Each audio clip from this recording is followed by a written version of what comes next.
Most people waste 20 years trying to get rich by guessing with their money. Here's how you can avoid it. The truth is, wealth doesn't come from luck, it comes from having a simple system that you follow every single month. And today, I'm going to break down one of the most powerful money management strategies you'll ever learn, the 70-20-10 rule. Stick around until the end, because the best advice is waiting there, and it's the piece that most people miss. So, what is the 70-20-10 rule? It's a straightforward budgeting system that divides your income into 3 clear categories: 70% for living expenses, 20% for saving and debt repayment, and 10% for investing and wealth building. No complicated spreadsheets, no financial degree required, just a framework that actually works. Let's start with the 70%. This is your lifestyle money, your rent or mortgage, utilities, food, transport, subscriptions, and day-to-day expenses. Most people overspend here, which is why they stay stuck living paycheck to paycheck. By setting a hard limit of 70%, you're forcing yourself to live within your means, even as your income grows. That alone prevents lifestyle creep, one of the biggest killers of wealth. Now, the 20%. This is your safety net. Use it to build your emergency fund, pay down high-interest debt, or save towards short-term goals. Think of this as your buffer against financial stress.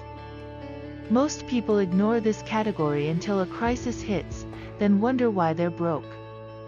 By dedicating 20% of your income to saving and debt repayment every month, you're building stability that lets you sleep at night. And then comes the exciting part, the 10%. This is your future money. Even if you're starting with just a small amount, consistently putting 10% into investments can transform your financial life. Whether you choose index funds, ETFs, or other beginner-friendly investments, this is how you build true wealth over time. Remember, investing isn't about timing the market, it's about time in the market. The earlier you start, the more powerful compounding becomes. Now, you might be asking, what if I can't stick to these exact percentages? That's okay.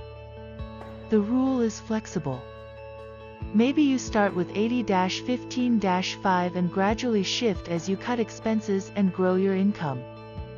The point isn't perfection, it's progress. Having a clear plan beats having no plan at all. Let's break this down with a real example. Imagine you earn $3,000 a month. Under the 70-20-10 rule, you'd spend no more than $2,100 on living expenses, put $600 towards savings or debt, and invest $300. Over the course of a year, that's $7,200 invested. Over 10 years, with compounding, that could grow into tens of thousands of dollars. And that's without even increasing your income. See how powerful this system is? Now, here's the part most people get wrong, and this is the advice I promised to save for the end. The 70-20-10 rule isn't just about money. It's about mindset. If you treat your savings and investments like non-negotiable bills, just like rent or groceries, you'll always find a way to make the numbers work. But if you leave saving and investing until what's left over, there will never be anything left. That mindset shift is the difference between staying broke and building wealth. So remember, 70% for living, 20% for saving, 10% for investing. It's simple, it's powerful, and it works. And if you stick with it, the results will shock you. Please like and subscribe for more financial information. This communication does not constitute financial advice. Investments are subject to market risks and may decrease as well as increase in value.